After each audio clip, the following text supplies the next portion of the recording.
The bright flash came first, illuminating the twilight like summer lightning, then the sharp crackling sound of electricity making contact, followed by a blood-curdling scream that echoed through our otherwise quiet neighborhood. I rushed to the window, nearly knocking over my glass of sweet tea in the process, just in time to see a woman in a powder blue pantsuit flailing at the top of our metal fence. Her body jerked unnaturally, silhouetted against the darkening sky before she tumbled backward onto our front lawn with a heavy thud that I swear I could feel through the floorboards.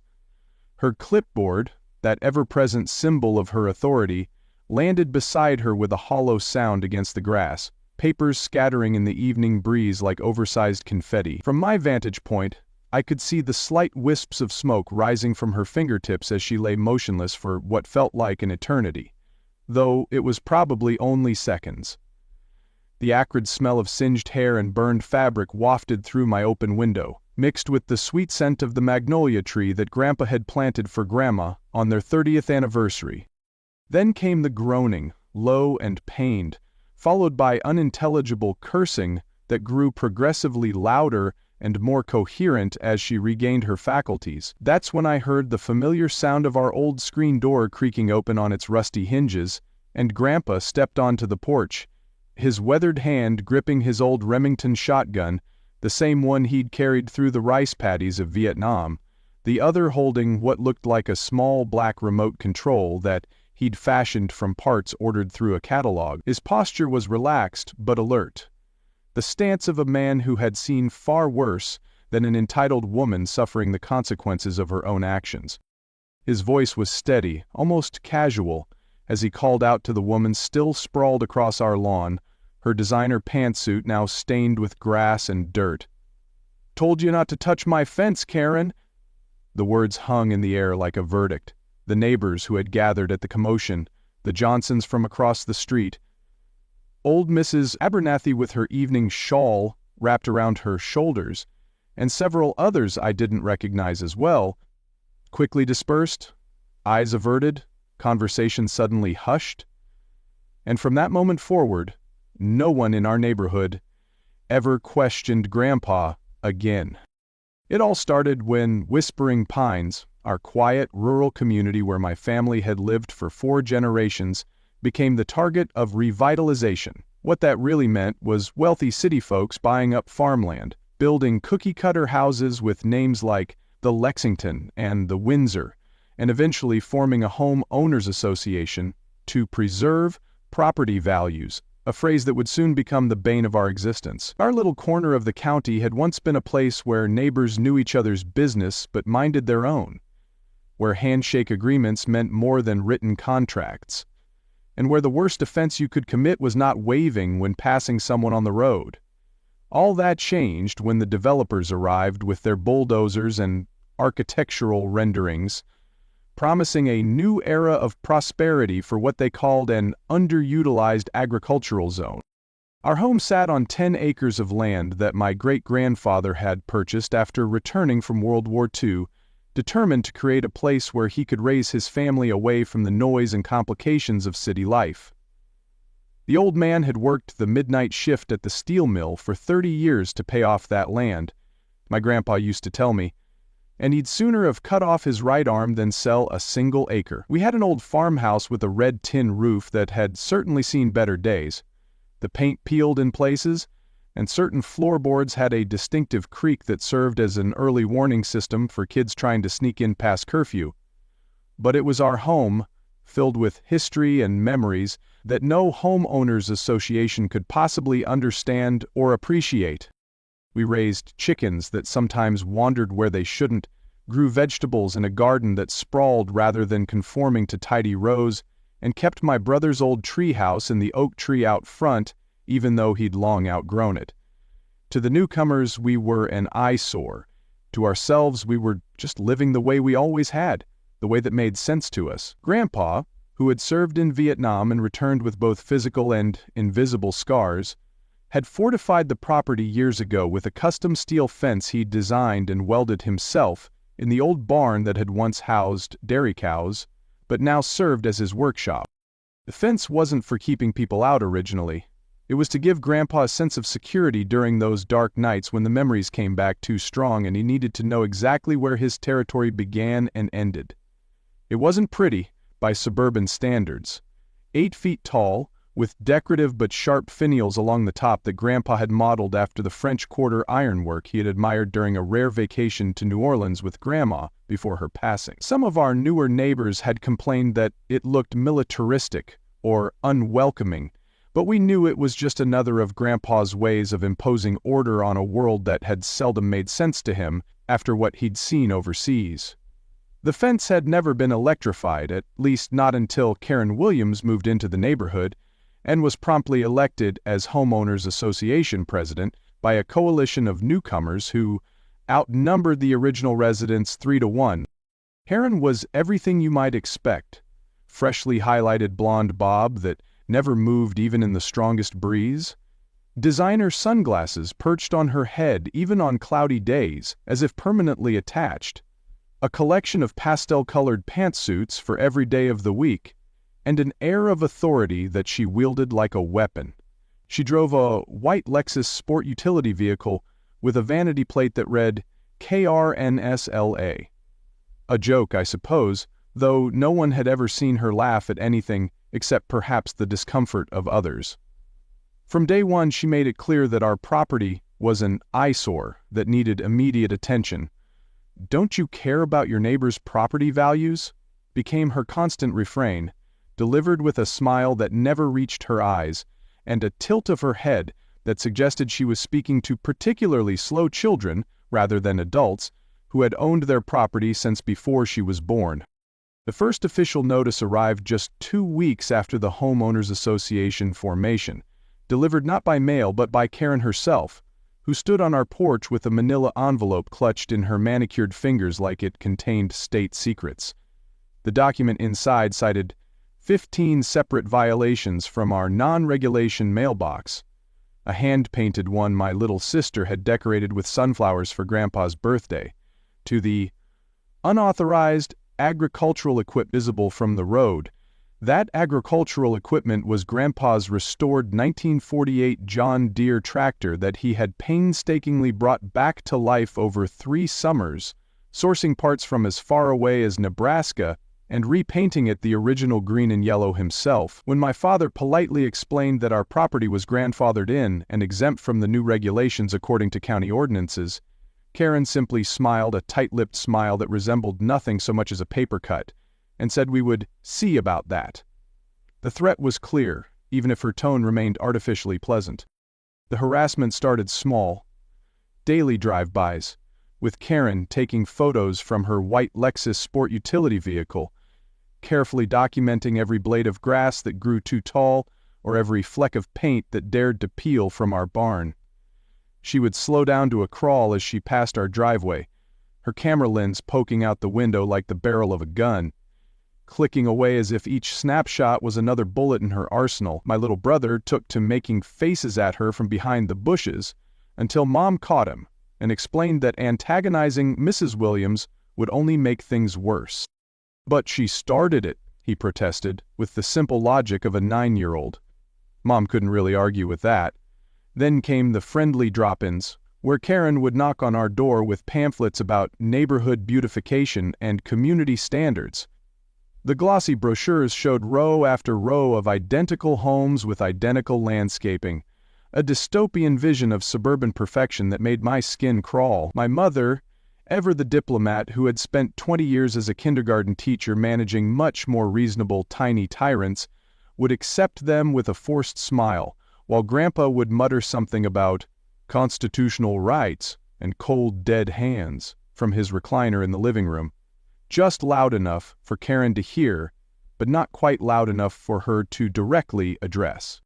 But things escalated when we caught Karen actually inside our property line, measuring the distance between our fence and the road with a bright yellow tape measure that seemed to extend forever from her hands like some bizarre yellow snake. It was a Sunday morning and we were just returning from church, still dressed in our Sunday best, when we spotted her distinctive white Lexus parked at the end of our driveway. She had simply opened our gate, which was closed but not locked, because that's how things had always been done in our part of the country, and walked in as if she owned the place. She wore white pants that day, a choice that seemed particularly foolish for someone trespassing on a working farm with free-range chickens, and her measuring tape was stretched from the base of our fence to a point she had determined was the proper boundary of our property. My father, normally the most even-tempered man I had ever known, who coached Little League and taught Sunday school with equal patience, stopped the car abruptly and was out the door before my mother could even reach for her seatbelt. He confronted Karen, his voice raised enough that I could hear it through the car windows, asking what she thought she was doing on private property, without so much as a courtesy call in advance. Karen's response was chilling in its entitlement, delivered with the confident condescension of someone who had never been told no in her entire adult life. As Homeowners Association president, I have inspection rights to ensure compliance. This fence is 6 inches closer to the road than regulation allows. Section 4, paragraph 12 of the bylaws clearly states that all structures must be set back at least 20 feet from the public right-of-way. She tapped her clipboard for emphasis, as if the mere existence of a document she had helped draft somehow superseded state and federal law regarding private property. That was the first time Grandpa directly addressed Karen. He had been watching from the porch, silently rocking in his chair as he often did on Sunday mornings. But her words brought him to his feet with a speed that belied his 72 years and arthritic knees. He didn't rush or make any sudden movements. Grandpa never did after Vietnam, explaining once that in the jungle, the man who moved too quickly was often the first to die. But there was a deliberate purpose to his movements as he descended the worn wooden steps of our porch, the boards creaking under his weight in that familiar pattern that I could recognize blindfolded. He walked down the gravel path toward where Karen and my father stood facing each other, taking the deliberate, measured pace of a man who had seen too much in his 72 years to be hurried by anyone, especially not someone who thought a clipboard conferred authority. He was still wearing his church clothes, pressed khakis and a blue button-down shirt with the sleeves rolled up to reveal forearms corded with the lean muscle of a lifetime of physical labor. His silver hair was neatly combed and his face was freshly shaved, but there was something in his eyes that morning that made me shiver despite the warm spring air. It was the look my mother called his 1,000-yard stare, the one that appeared when the past and present seemed to blur for him. "Ma'am," he said, his voice carrying the weight of authority that only comes from genuine experience rather than self-appointed titles, "this is private property. You are trespassing. I'm asking you politely to leave now and not return without an invitation." He didn't raise his voice. Grandpa never needed to, but there was a stillness to him as he spoke that reminded me of the moments before a summer storm, when the air grows heavy and the birds fall silent. Karen looked at him as if he were speaking a foreign language, her perfectly sculpted eyebrows rising toward her hairline in a practiced expression of disbelief. Then she laughed. Actually laughed, in his face, a brittle sound like breaking glass that contained no genuine mirth whatsoever. Her hand came to rest on her hip in a posture of smug certainty as she replied, "Sir, perhaps you don't understand how a homeowners association works. This isn't 1970 anymore. We have standards now, codes, that everyone must follow for the good of the community. When you chose to live in this neighborhood..." Grandpa cut her off with a raised hand, not rudely but firmly, the way he used to silence us kids when we were being particularly obtuse about something important. "Miss Williams," he said, using her name for the first time, "my family didn't choose this neighborhood. This neighborhood chose us, about 50 years before you ever laid eyes on it. My father built that house you're so eager to criticize. I built this fence with my own 2 hands when you were still playing with dolls, and the county records will show that our property is exempt from your association's rules under the grandfather clause of the municipal code." Karen's smile faltered just slightly, but she recovered quickly. "Your fence violates Code 6.4 of the Homeowners Association bylaws. You have 30 days to remove it, or face fines of $100 per day. After 90 days of non-compliance, the association has the right to place a lien on your property." She delivered this threat with the same tone someone might use to recite a grocery list, but there was an undeniable gleam of satisfaction in her eyes. Grandpa didn't raise his voice, didn't even change his expression beyond a slight narrowing of his eyes. He simply said, "I wouldn't come back if I were you." 4 words, spoken so quietly I had to strain to hear them from where I stood by the car, but they carried a weight that seemed to momentarily pierce even Karen's armor of self-righteousness. For just a second, something like uncertainty flickered across her face, but it passed quickly, replaced by her default expression of smug superiority. She scoffed, turned on her heel with military precision, and walked away, her white pants miraculously still pristine despite her trespassing adventure, her phone already at her ear as she called someone to report this hostile interaction. As she reached her Lexus, she called back over her shoulder, "Expect formal notice from our attorney." Grandpa said nothing in response, just watched her go with the impassive patience of a man who had learned long ago that some battles are won by waiting rather than charging head-on. The official Homeowners Association letter arrived 3 days later, certified mail with return requested, as if we were being served with court documents rather than the petty threats of a neighborhood organization with delusions of governmental authority. The envelope was heavy, cream-colored stock with the newly designed Homeowners Association logo embossed on the front, a stylized pine tree inside a perfect circle, meant to evoke the natural beauty of the area while simultaneously controlling and containing it. It was addressed to property owner, rather than to my father or grandpa by name, a small but deliberate slight that didn't go unnoticed. The document inside, printed on matching cream letterhead, detailed all of our supposed violations, with our fence being the primary offender. The language was dense with legal terminology, clearly drafted by someone with at least a semester of pre-law under their belt, who enjoyed using phrases like "pursuant to" and "in accordance with" to make their demands sound more official than they actually were. All structures must conform to approved Homeowners Association designs, materials, and placement. Your current security fence must be removed within 30 days of this notice. Failure to comply will result in daily fines as outlined in the enclosed schedule of penalties. There was also a handwritten note in the margin, in what I recognized as Karen's precise, teacher-like script. "This is non-negotiable." My parents were worried. My father sat at the kitchen table that evening, calculator in hand, trying to determine if we could afford the potential fines, while simultaneously consulting with a lawyer about fighting them. Legal battles cost money we didn't have, with my sister's college tuition already stretching our finances to the breaking point, and fighting an entire homeowners association seemed like a losing battle. The new residents outnumbered the old ones, and they all seemed to share Karen's vision of a perfectly uniform community where individual expression was subordinated to property values and curb appeal. But Grandpa remained strangely calm, almost serene in the face of the threat. He read through the letter once, snorted softly at the handwritten note, then folded it neatly and slipped it into his shirt pocket. "Don't you worry about this nonsense," he told my father. "I've faced worse than a woman with a clipboard and delusions of grandeur." That evening, I noticed the light in his workshop staying on much later than usual, the warm yellow glow spilling from the windows of the old barn where he spent most of his time these days.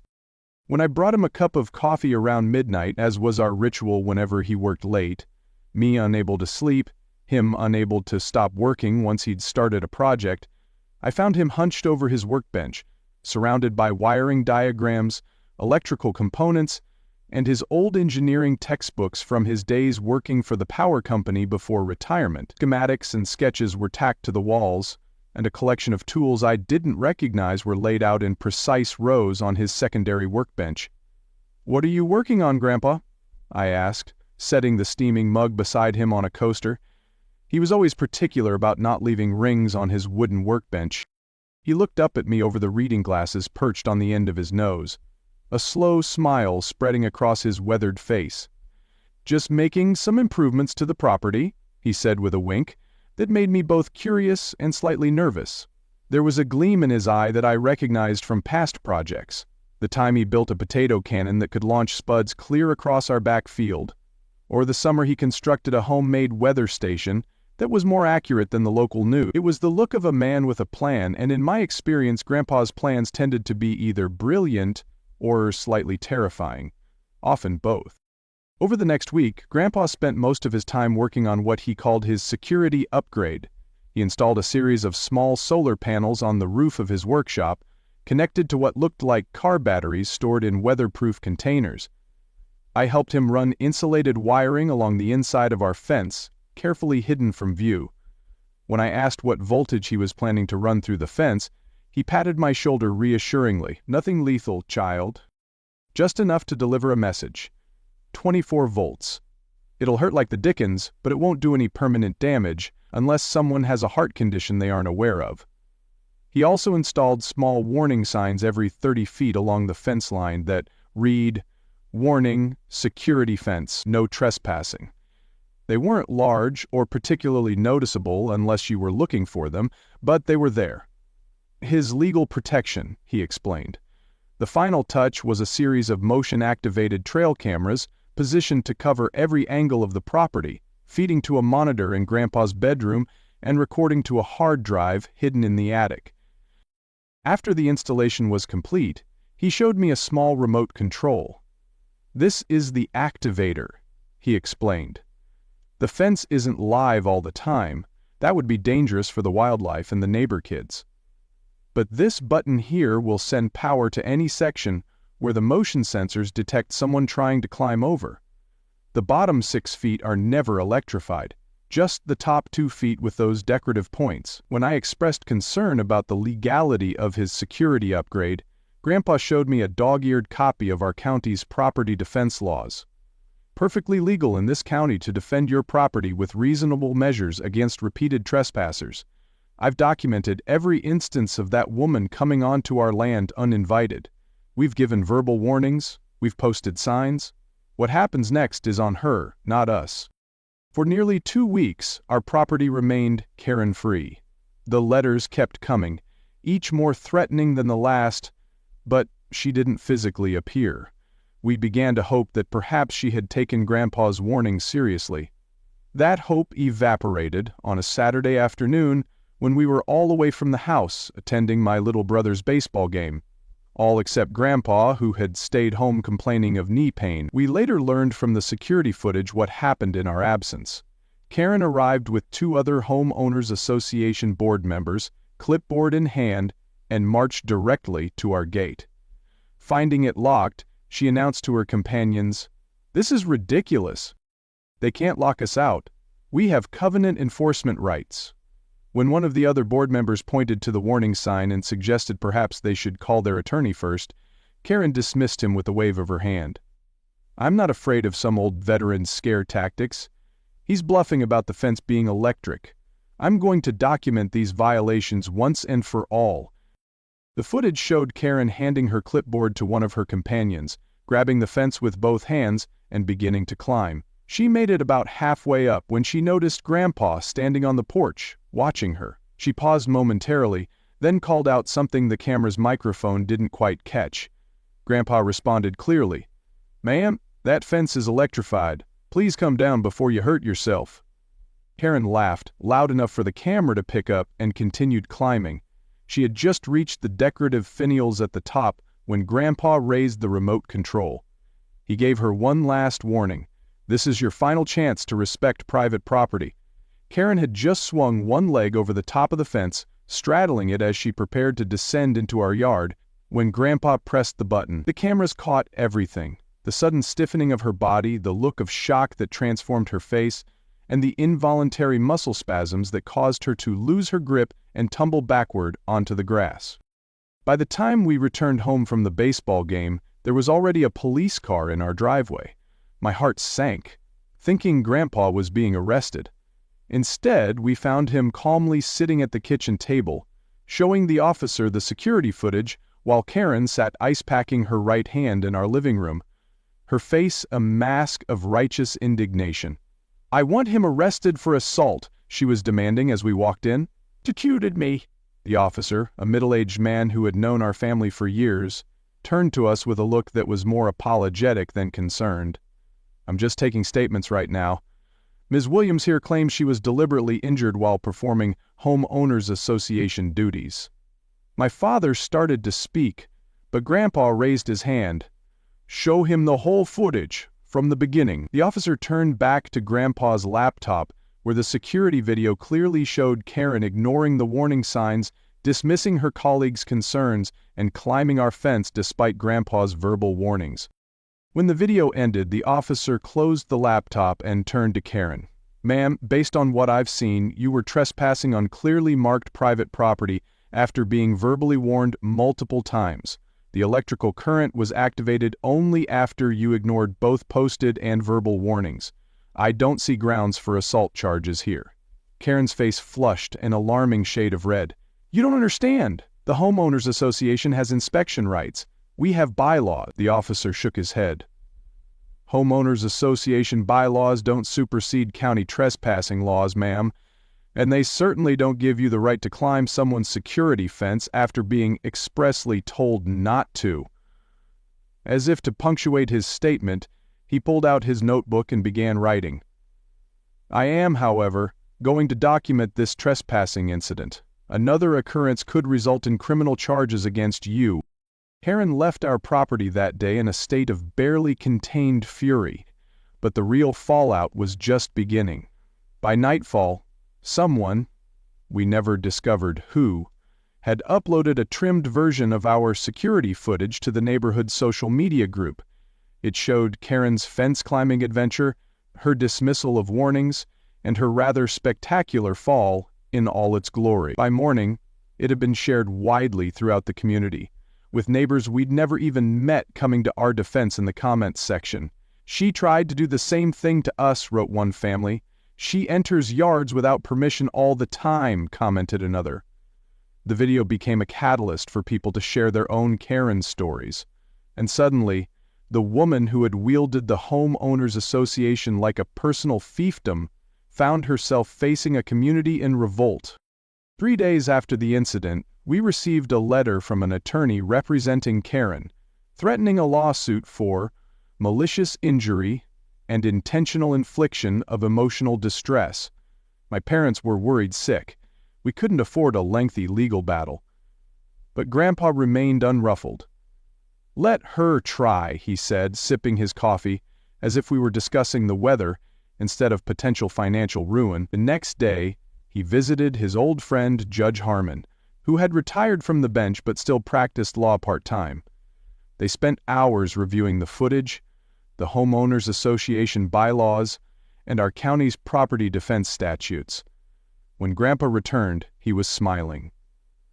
"Judge says we're on solid legal ground. He's agreed to represent us pro bono if it comes to that." He also made a few calls to some buddies at the county clerk's office.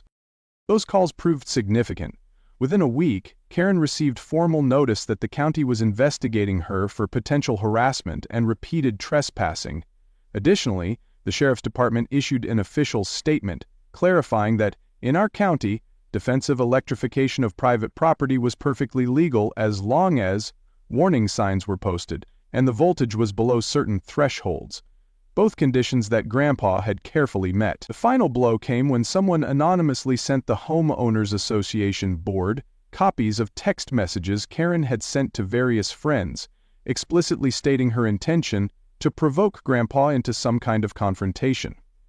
"I'm going to push that old man until he does something that gives us grounds to force compliance," she had written. "These holdout properties are bringing down everyone's home values." The evidence of her premeditated harassment was damning. An emergency homeowners association meeting was called, which we attended along with nearly every homeowner in the community. Karen arrived with her arm dramatically wrapped in an ace bandage, though the doctor's report had clearly stated she suffered nothing more than minor electrical burns to her palms. She attempted to frame herself as a victim, fighting for neighborhood standards against an obstinate and dangerous old man. But as neighbor after neighbor stood to share their own experiences with her overreach and intimidation tactics, the tide visibly turned. The final speaker was Mrs. Abernathy, an 80-year-old widow who had lived in the neighborhood even longer than our family. "I've been here 60 years, she said in a wavering voice. and never once needed someone to tell me what color my mailbox should be. Shame on you, Karen Williams." The vote that followed was nearly unanimous. Karen was removed from the Homeowners Association presidency, effective immediately, and a motion was passed to review and potentially scale back many of the more restrictive covenant requirements. Karen's civil suit never materialized. Her attorney quietly withdrew after reviewing the full evidence package Judge Harmon had prepared, which included not only the video footage and text messages, but affidavits from 17 different homeowners attesting to Karen's pattern of unauthorized property entries. The Sheriff's Department officially closed their investigation with a formal warning to Karen about trespassing, but no charges were filed against either party. The county building inspector came out to review Grandpa's electrical fence setup and, after a thorough examination, declared it within code for agricultural security purposes and issued the proper permits retroactively. The matter was, legally speaking, resolved. The morning after the Homeowners Association meeting, Grandpa installed new, larger signs along our fence line. "Warning, live fence, trespassers will be educated." He sat on the porch that evening, shotgun across his lap more from habit than necessity, sipping his coffee and watching the sunset with a satisfaction I hadn't seen in him for years. Neighbors who had previously avoided our eyesore property now drove by slowly, waving respectfully to Grandpa as they passed. Some even stopped to chat, sharing their own frustrations with how the neighborhood had changed and expressing admiration for his stand against overreach. One young father brought his son over specifically to shake Grandpa's hand, telling the boy, "This is what standing up for your rights looks like." As for Karen, she stopped her daily drive-bys completely. Her white Lexus was notably absent from our road, and rumors circulated that she had started house hunting in a different community altogether. 2 weeks after what people in the neighborhood now referred to simply as the incident, a for sale sign appeared in front of her pristine colonial with its perfectly manicured lawn.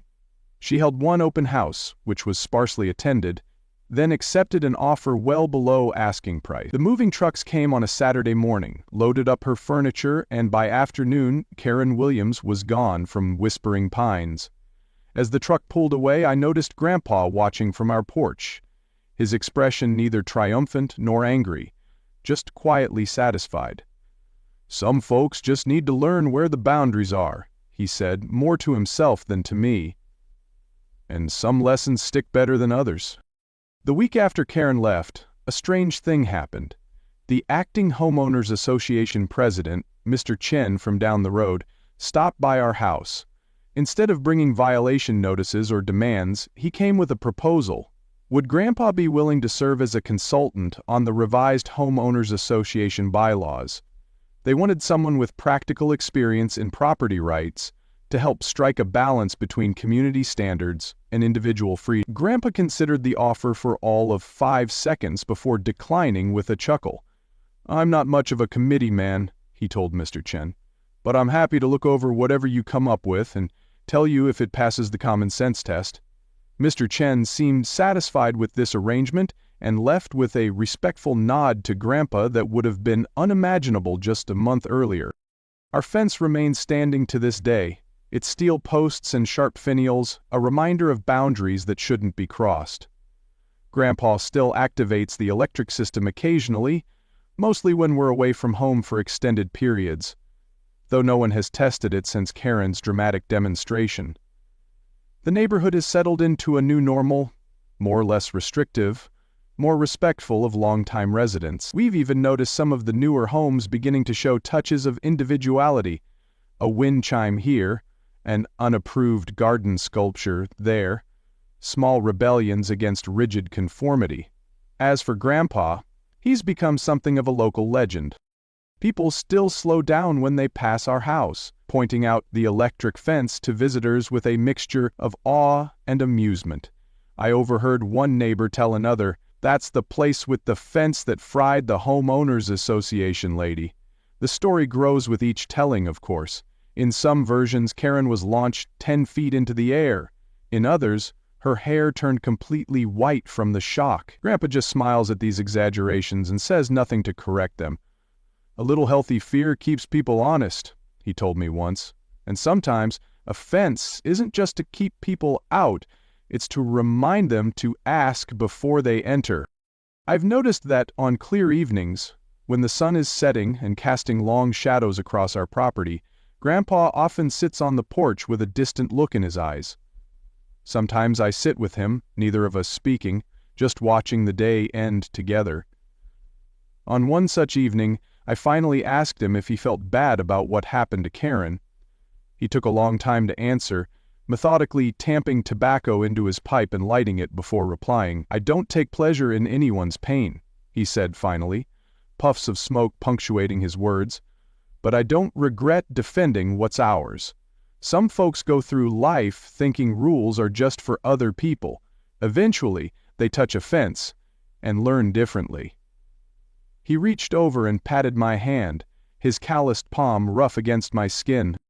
"Remember that, child. Respecting boundaries, that's the foundation of any community worth having." As darkness settled over our property, the solar lights along our fence line blinked on one by one, tracing the perimeter of our land in a gentle glow. Somewhere in the distance, there was the faint sound of sizzling, just our old porch light attracting moths, but I noticed Grandpa smile slightly at the sound. The fence stood silently in the gathering darkness, no longer just a barrier but a statement. This far, no further. And in our quiet rural neighborhood, now a little less under the Homeowners Association thumb, no one questioned Grandpa again.